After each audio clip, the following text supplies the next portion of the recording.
So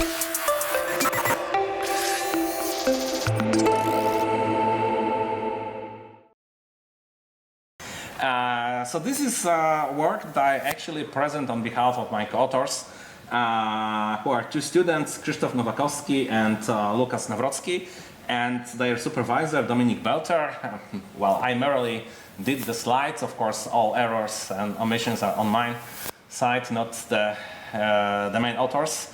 And this is about development and evaluation of a virtual reality training system for precision agriculture. So let me introduce a short motivation in the beginning. Why we do VR training for agriculture, actually precision agriculture. First of all, precision agriculture and sustainable agriculture, modern agriculture, robotized agriculture, agriculture with IoT and AI elements becomes a hot topic in many countries due to several reasons that are pretty obvious, because we are witnessing the changes in the climate. We are also witnessing a shortage of a workforce. People don't want to work in agriculture, at least in Europe. So the personnel is changing very often in this industry, because agriculture is industry also in the region I come from, which is called Wielkopolska. It is actually northwestern Poland.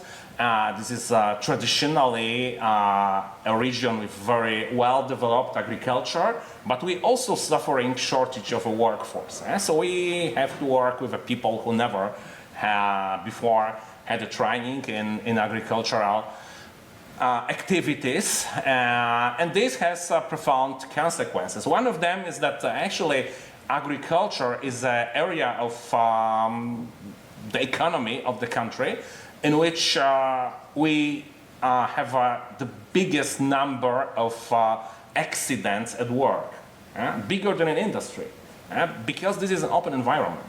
You have a very different equipment, you have various machines to operate, and if it comes to use a modern technology, this makes the things even worse. So what to do about this? Okay, we have to provide a training, but the training is expensive. A training on a real machines, real harvesters, real tractors, real robotized machines in agriculture can be very expensive. And the number of people that go through this training is limited. But we can virtualize this. We can provide our farmers and farms with tools and software for training in virtual environment. So we developed such a system, and this presentation is about this system. Actually, there are two main contributions. The first one is that we use semi-automatized pipeline for producing the assets. The difference between agricultural applications and, say, industrial applications or medical applications from the point of view of a developer of VR system is that in agriculture we have a large diversity of equipment, of environments, scenes. Every farm is different, every orchard is different. There are many different tractors, many different machines. Even the robots used in agriculture could be different. So we have somehow to automatize obtaining the assets in our VR system to make this applicable in a broader sense for training. For that purpose, we use the concept of nerves, these neural radiance fields. This is quite a new concept used in computer vision, also in simultaneous localization and mapping, also applications like visual odometry and other robotics-related applications that makes it possible to build a scene using only few views of this scene, actually few images, even taken by your mobile phone. So the idea is that if I want to have, say, a model of my orchard for training people in spreading chemicals there, I just go to this orchard, I take a number of pictures, and then use this pipeline to produce the assets for my VR system. Yeah? This is based on a commercial application, which is Luma AI. This is a system that makes it possible to produce point clouds and even triangle meshes just from few views of a given scene using this neural radiance field technology. Neural radiance fields are actually a form of deep neural networks that can be pre-trained and then trained on a specific data to produce a pretty good rendering of a 3D scene. So we apply this to obtain a part of our assets. Then we use also typical VR tools like Unreal Engine, and then also Steam VR for deployment and as a tool to provide the final application to the users. And finally, this is deployed on MetaQuest family of VR goggles and used for training. We use Unreal Engine rather than Unity because actually Unreal Engine provides a better rendering. It's also programming in C++, which was more convenient for our developers in this project. So here you can see the outcome, how the trees are modeled. So you can see photographs of a trees, also a virtual tree passed into environment. On the left, you have it's like a raw representation of a mesh for this tree, and on the right side, this is a part of our scene as it is seen by the user in a VR system. Well, we have several scenarios for training. We try to apply the training gradually because most of our users never had the contact with VR before. Maybe some of them use some environments for gaming or something like that, but we cannot assume that they have any experience with using VR. So we start with a very simple scenario in which people learn how to execute simple movements in a VR environment, how to grab objects, how to move objects, how to move themselves by teleportation, which is an effective manner to walking in this virtual world. Then in the next stage, they learn how to use robotics equipment, which is stationary. So how to operate like this robot. This is maybe not a typical agricultural robot because it is actually industrial UR5 arm. Here it is applied to so like a harvesting apples from a tree and putting them to a virtual basket. But this provides to the trainees a sense of being able to manipulate physical objects in this virtual world. Of course, we can replace this robot by a specific agricultural machine if it is required. The third scenario is about moving in this environment by using a machine. And this is like a virtual tractor training equipment or training environment. So you can assume the role of a driver of this virtual John Deere. Of course, this asset was not produced by using Luma AI and nerves, because for such equipment we already have CAD files that can be used efficiently for producing those assets. So it is a very detailed model of a tractor. You can climb by the ladder, sit in the cabin, and use the steering wheel, the manual gear to operate everything like in a real tractor. And then you can go in between those flags over a pre-planned trajectory, trying to follow this trajectory as accurately as possible. And then you score some points for doing that, and after a few attempts, you really become good in riding this virtual tractor.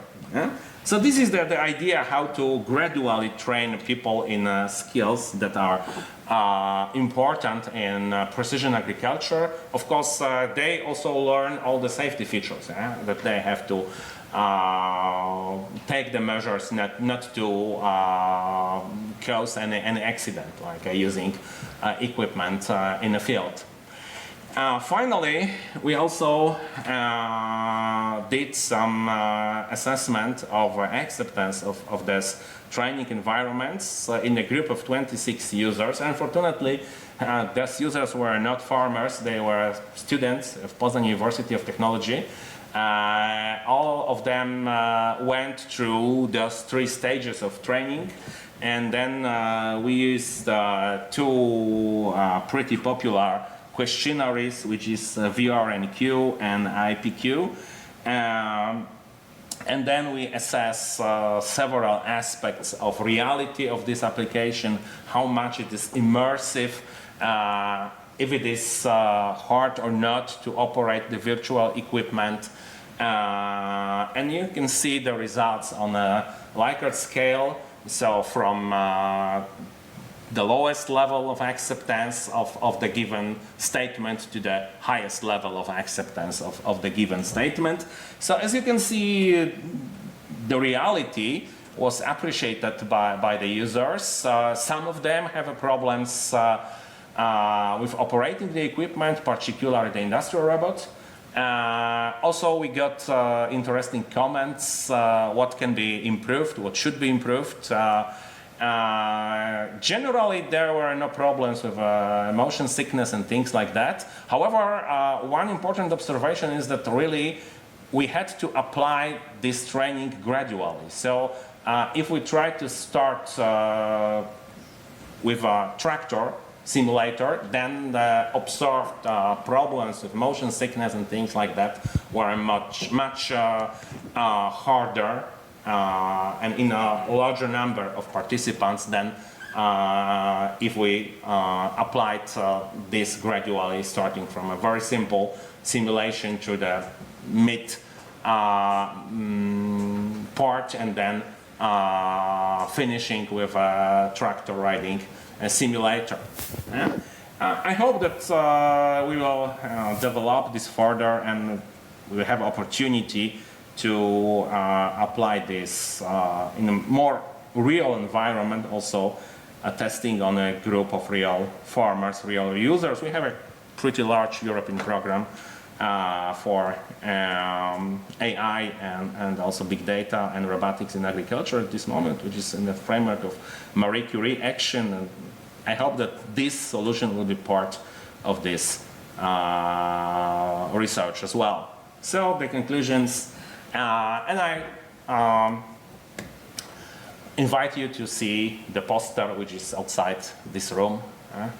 So there are more details, and we can also talk individually to explain the aspects you are interested in. So thank you very much. Thank you very much for this interesting presentation. In the meanwhile, Majd Bitar has joined us. No? Yeah? Nice. So, we have the next presentation that is Ethnography in the Metaverse from Majd Bitar. Okay, so the floor is yours.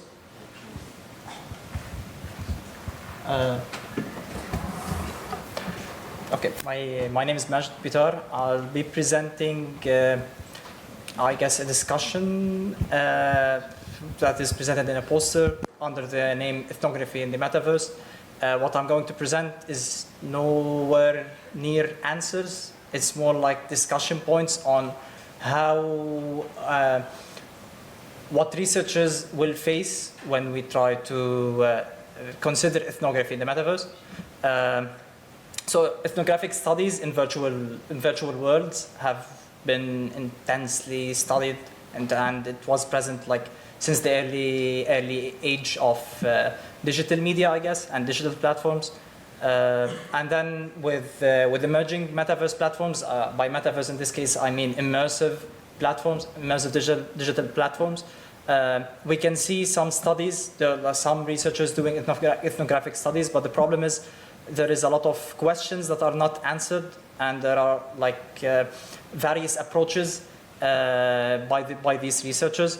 And I'm going to discuss a scenario where if you as a researcher wanted to conduct some ethnographic studies, some social studies in the metaverse, what kind of challenges you will face.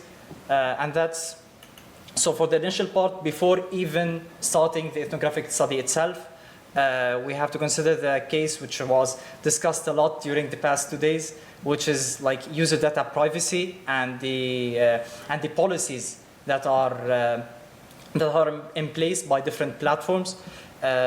So one good example would be if I wanted to collect some kind of data from the user, what kind of policy should I follow? Is it the policy of the country that the researcher belongs to? Is it the country that the platform belongs to? So, and most of these platforms are US-based platforms, while like researchers in the EU, should they follow the law of the EU or the US?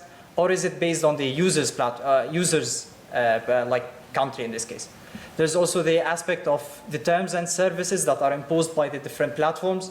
And each platform, since the immersive metaverse is sparse between different platforms with various terms of services, how can these services affect how we actually conduct the research? So the complexity increases from just finding, like entering a metaverse platform and finding and recruiting actual participants that are willing to take this study, but also before even doing this part, you have to consider all the policies and the terms of services and how it can affect your research. Let's move forward into the case. Okay, I found the proper methods to tackle the terms of services and privacy and the policies for all the data collected. What kind of consent can I collect from the participants? So in this case, can vocal consent, so saying out the consent platform and then getting vocal audio consent from the participant is enough, or should we like use other methods such as displaying it on a virtual screen and then having a virtual signature with a pen and paper? And maybe we can imagine a scenario where like clicking a button or doing certain interactions can be the consent itself. And then how can we record that? Moving onwards to like the data collected with immersive technology, it opens up a lot of possibility to collect various data. We can collect like body position data, head position, eye gaze, speech. We can collect several point of views, so you can collect the first person point of view of the participant or of the researcher, but you can also have some kind of virtual drone that you can have as a third person point of view. So how useful is this data and how can we collect it? How can we integrate it into already existing platforms? Because a lot of these platforms don't allow you to have such capabilities. You have to scrap your way of doing that. There's also the fact, like it was also discussed in a previous talk this day, where you can log the state of the environment and different objects of the environment, and this could also provide you with more insightful information about the state of different participants or actors inside of this environment. One also key data to be collected is during ethnographic studies, conventional ethnographic studies, taking notes is really essential. But in the case of immersive environments, we can take notes by various ways. You can like record your voice as you move around, or the voice of the participants, or take a virtual pen and paper and actually write down your notes. But then you can also take these notes and place them as virtual objects inside the metaverse, and then you can recall these notes as you explore the environment again. So you can have some kind of observation in one location, take a note, place it in that place, and then come back to it later. Finally, and this is a really important point, after you have collected all the data, is actually synchronizing all this information. So let's imagine a scenario where I collected a lot of video footage, a lot of audio footage, logs, and notes in this case. How can I actually analyze this data? So I collected this huge amount of data. I have to first synchronize it, make sure that all the timelines are in sync, and then actually analyzing it. And how can you visualize 3D positions? And how can you make sense of this data to get meaningful results? That's also a huge argument to tackle. We can use with the rise of AI tools. We can make use of a lot of the power of LLMs to transcribe, to detect pose, different poses by the body movements, to visualize data. But then, how useful is that in the end of the line is also a big discussion point. So what I presented now is simply over the course of 4 stages, what kind of challenges researchers could face when thinking about ethnographic studies in the metaverse. And I'm happy to discuss it with you if you have any suggestions or any points that we missed that you want to discuss. And thank you very much.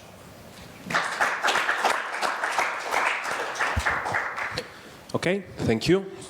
So we're going to have a final discussion at the end of the session. Oh, yeah. Questions possible or? Yeah. We have actually some time. Not even without. Can you hear me? Yeah. Do you have any suggestions for the terms of? Okay. Sorry. Yeah, sorry. I think for the recording, I guess, right? Yeah. Sorry. No, I was wondering. You cover an interesting issue when it comes to terms of service or terms of use of platforms, US-based platforms. So there's quite some problems now. In several cases, of course, they have to comply with the EU norms.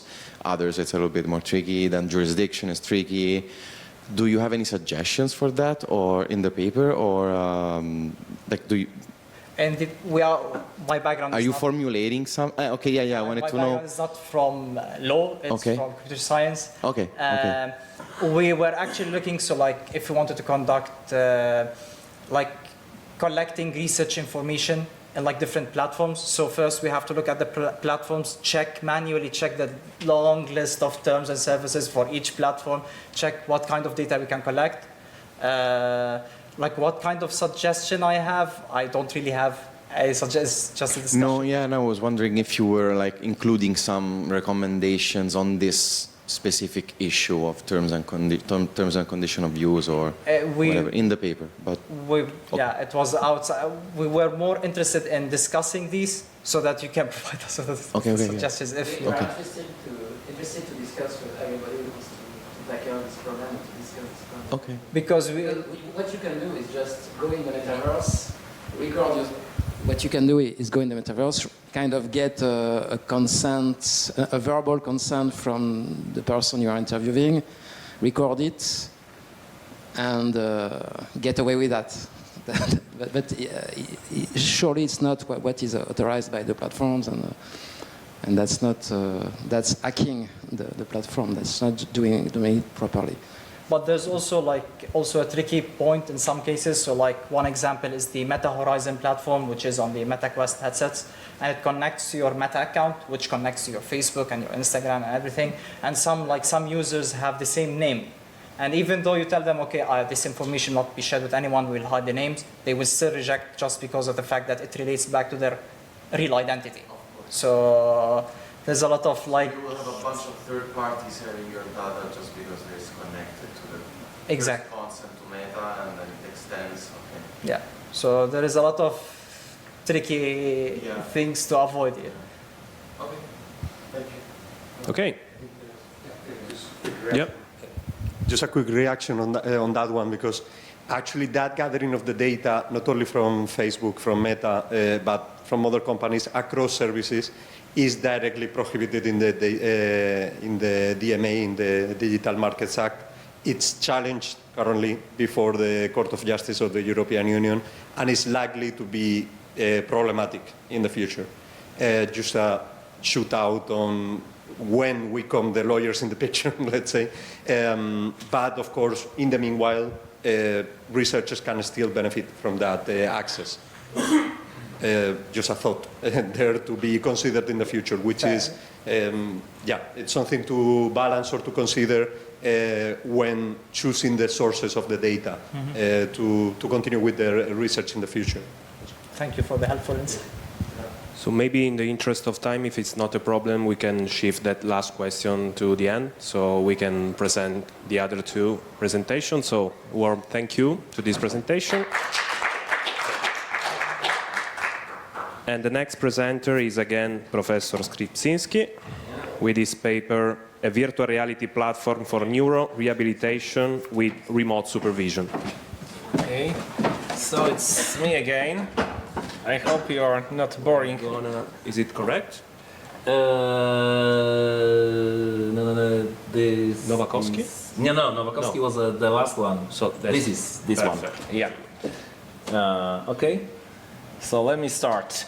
But well, now for something completely different. So say, no longer about training and no longer about agriculture, but this time about rehabilitation. Of course, rehabilitation and particularly neurorehabilitation, anything related to rehabilitation, a patient that have some neurological problems was covered on this conference in many presentations, and I'm not going to say anything new and interesting about the rehabilitation itself, but show you something that is more or less an exercise in software engineering, showing how we can use the existing technology and software to produce a purely software tool that can be applied to existing off-the-shelf hardware from Meta in this case,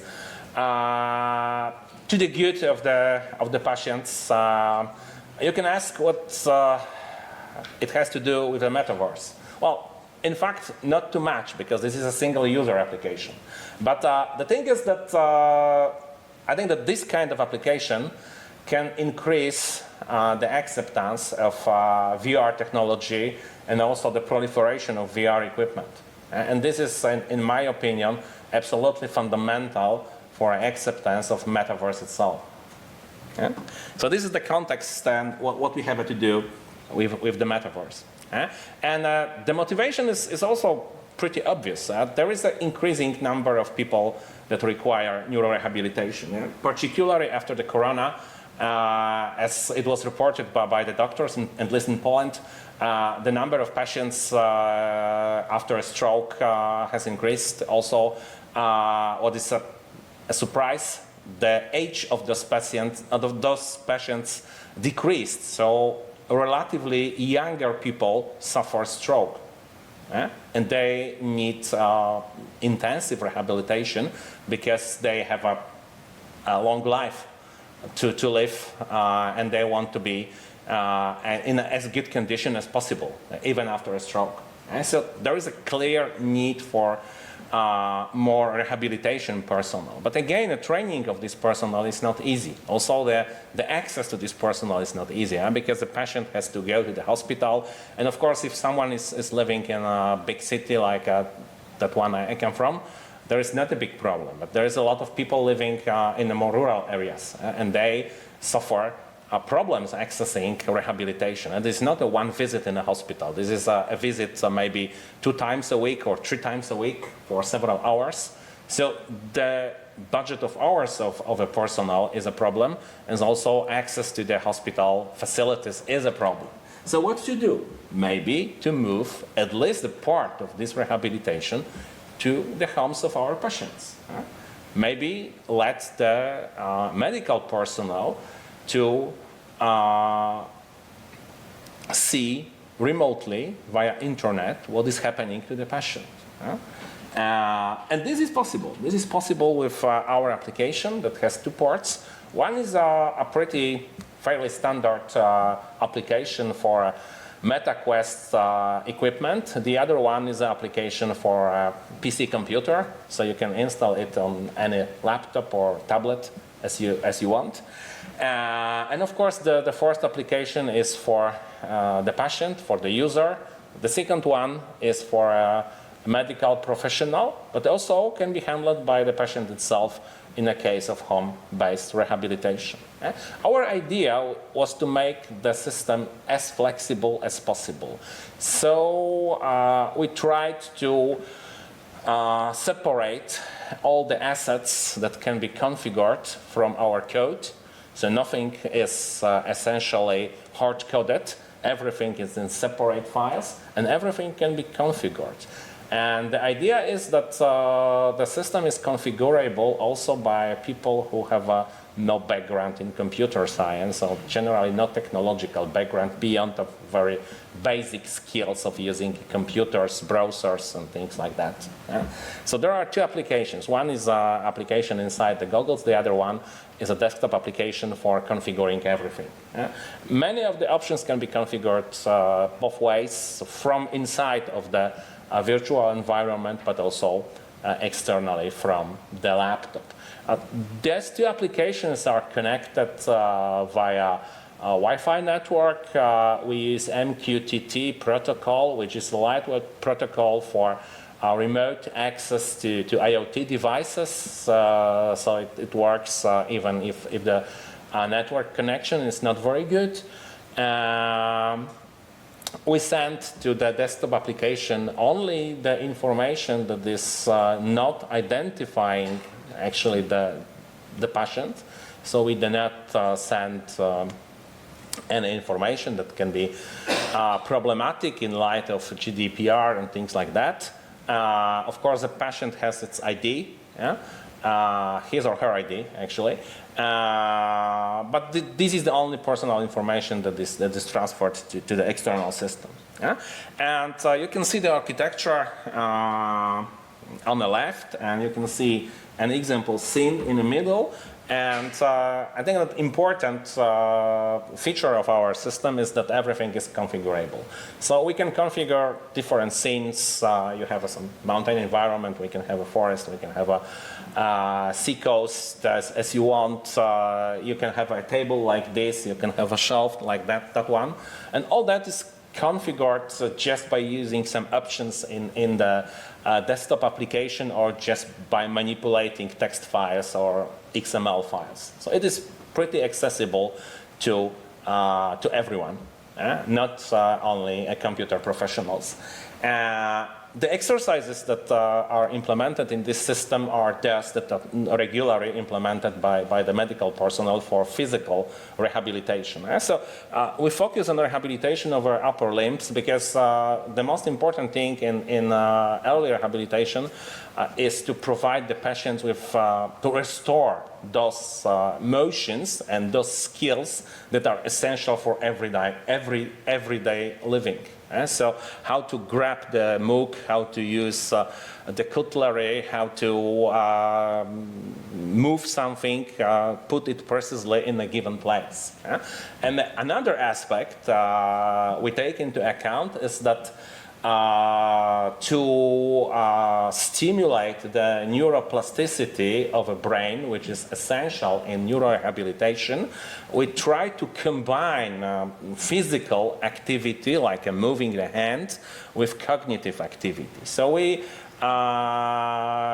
command the patient to put like a MOOC on the red spot on the table, or put the big MOOC in the place which is indicated by the green object. You can see perhaps that there are some colored objects here. So we use color codes, shape codes, also some semantics of objects to tell the patients what they have to do. It is pretty much the same which is normally implemented using physical objects. And of course, an essential thing in our system is to track the hands.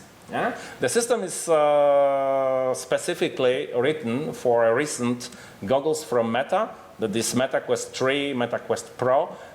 Those goggles have a fairly good system of tracking bare hands. We no longer need those manipulators, so we can see if the patient is really grabbing the given object and is moving in the proper place. And we can also lock down all the motions, also taking into account the time aspect. So we know how fast was the motion. It was faster with the progress of rehabilitation or not. So this is essential to assess the progress of the patient in this application. And of course, our external system on a desktop computer can be used also for the assessment of the progress. And we also provide the medical personnel with maximum flexibility. So we do not have any fixed indicators of performance, but we lock down raw information, and we implemented a sort of scripting language that is, using this language, it is possible to build your own indicators. So maybe you are interested as a doctor in the time aspect, or maybe in the precision of the movement, or maybe in both. So you can construct practically anything that can be computed upon the existing variables that were scrapped from the virtual environment and locked down to the desktop computer. Yeah? So you can see here a user doing some simple exercise, and also the same thing is seen from inside of the goggles.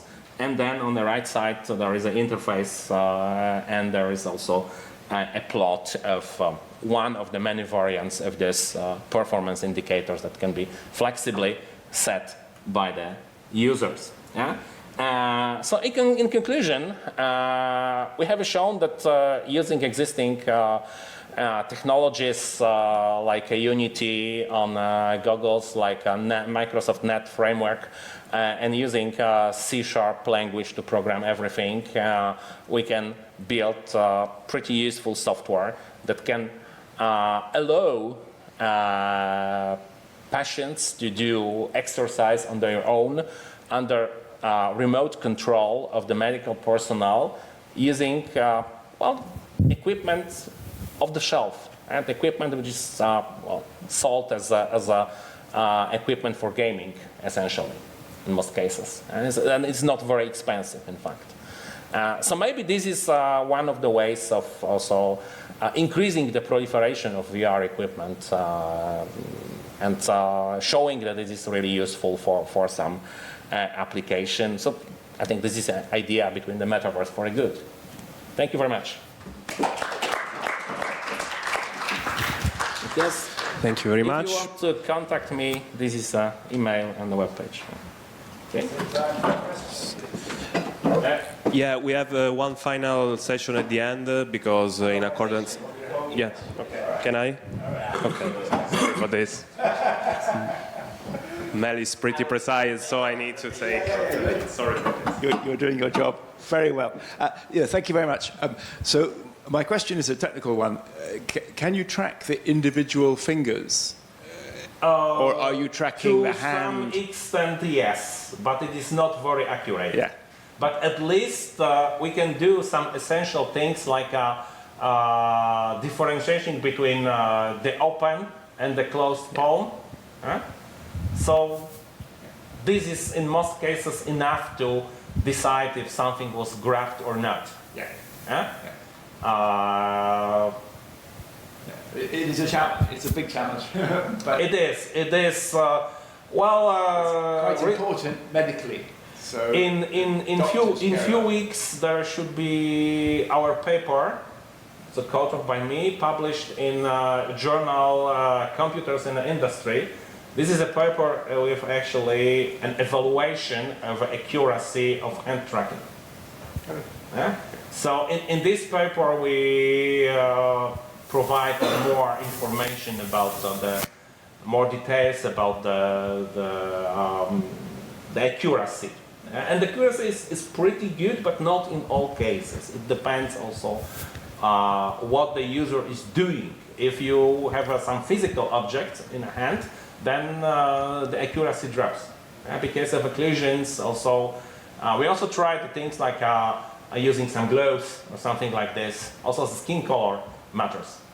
Yeah? So as usual in computer vision, there are many circumstances in environment you cannot control that influence the accuracy. But generally, our assessment is positive in a sense that the accuracy is enough for providing the doctors with the necessary information. Thank you. Thank you so much. So, last presentation from Professor Paweł Śniatała. Give me a sign like 3 minutes before. So Perfect, perfect.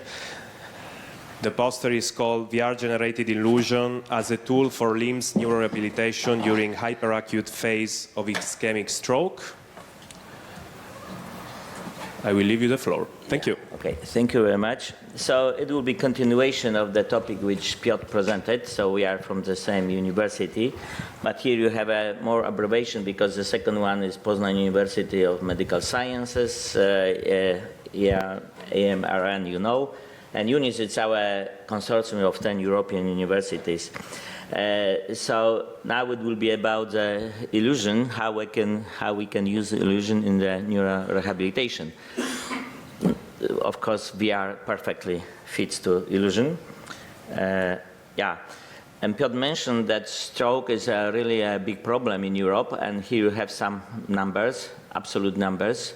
So of course you have to remember that different countries, different population. But you can see how much the number increased from 2015 and predicted to 2035. So for sure we have to care about it, and we have to find some possibilities to help people. One of them is this digital therapeutics, which of course VR can be used on it. And as you see, more than 60% of the application of this DTX is towards psychological and neurology diseases. Among them, of course, here I listed some of them. Actually, I am computer scientist, so if some medical issues here, forgive me, I'm not an expert. But we focus on this neurological diseases, and I cooperate, as I mentioned at the beginning, with the neurologists in hospitals.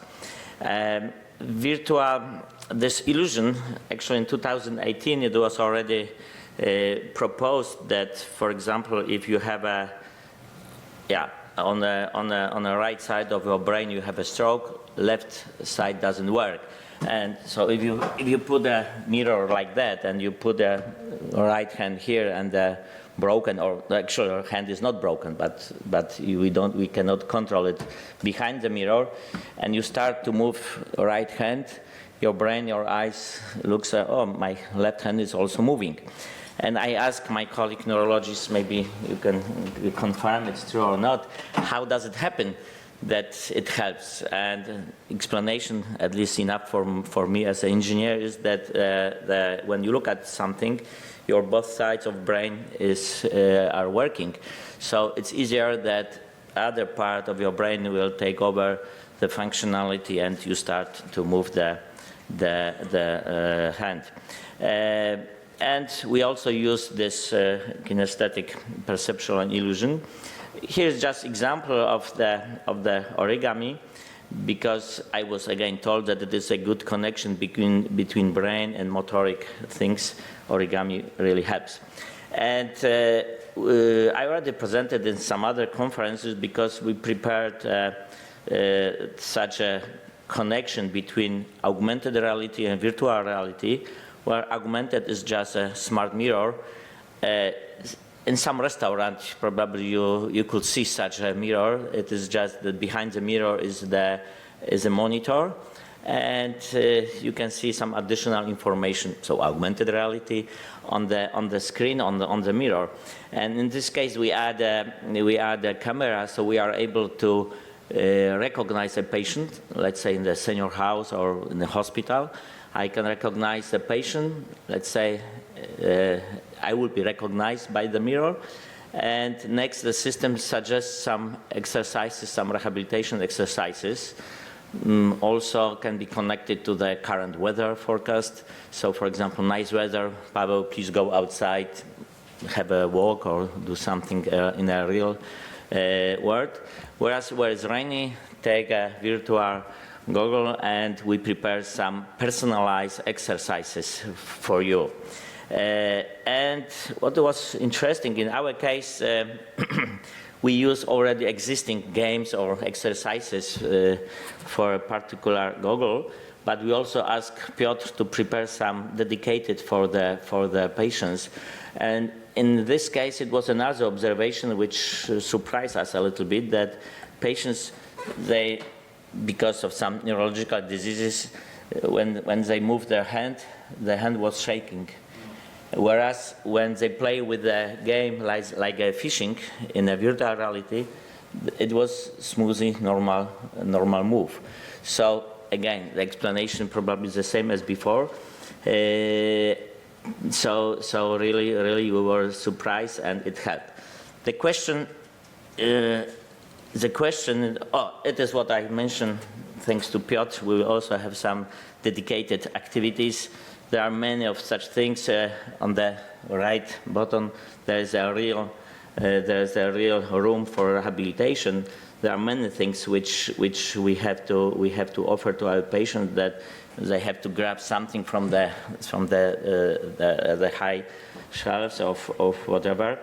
There's another also thing that in the hospital the beds are relatively high, so the patient to go from the bed, they just slide, whereas back at home, the beds are lower.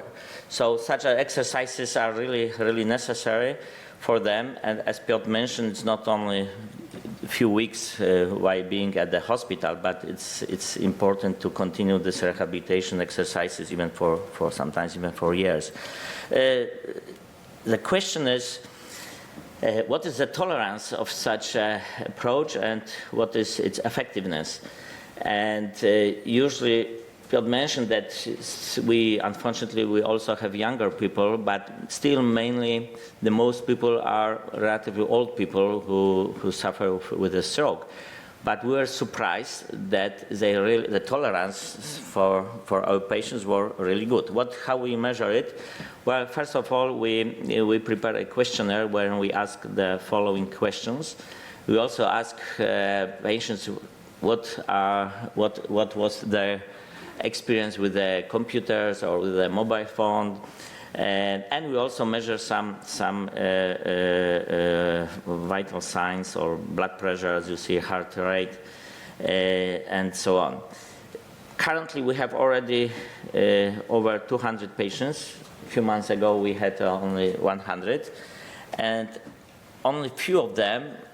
It was not a big problem, but they said that they are not comfortable with the VR. Most of them, majority of them, were really very happy with this thing. So, as I said, questionnaire proved that no problem, and also we measured the blood pressure and heart rate for different types of patients, as you see on the left side, and we didn't see any symptoms that working with the VR is danger for them. So another measurements, medical things, so I will just skip it.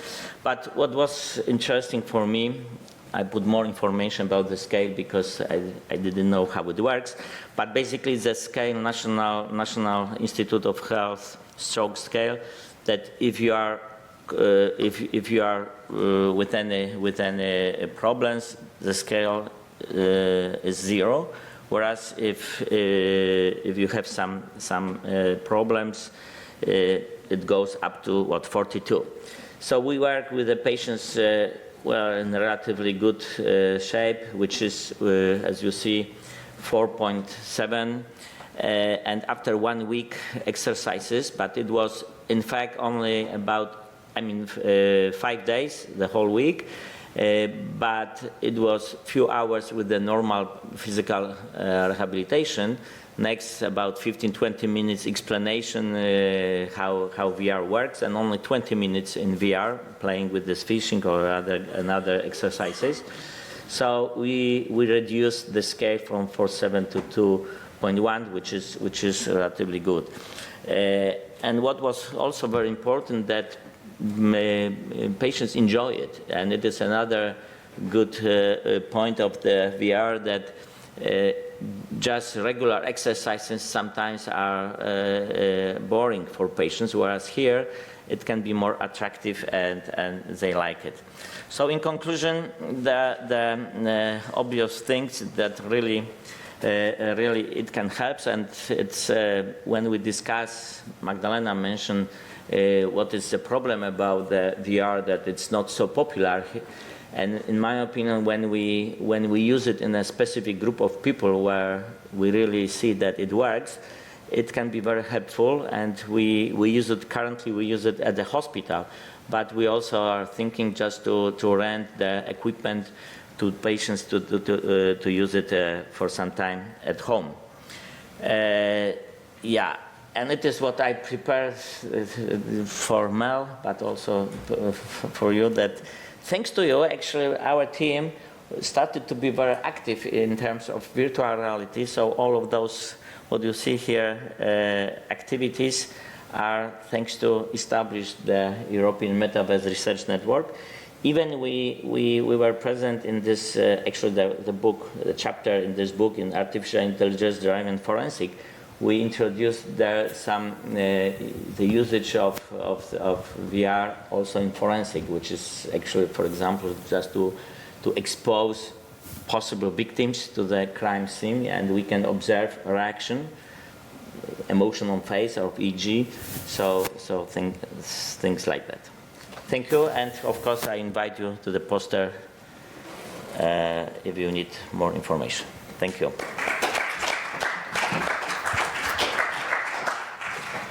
We have time for questions now. So, any doubts, any comments, any question on? Thank you so much. Well, it's in relation with the agriculture presentation, because I wanted to listen to the sustainability one, but it's not here.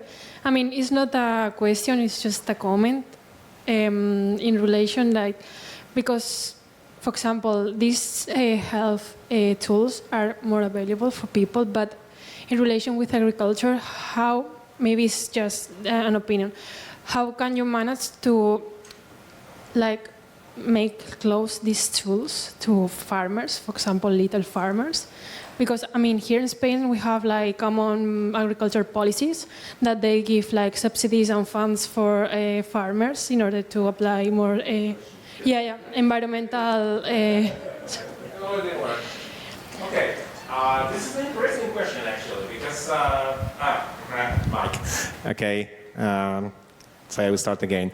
This is a really interesting question, because in these two applications I have shown in two separate presentations, we actually should have a different policies or different approach to providing the application and the equipment to the users. Yeah? In the case of the medical application, it is more individual in the sense that patients are at least partially immobilized and they should to use the equipment at home.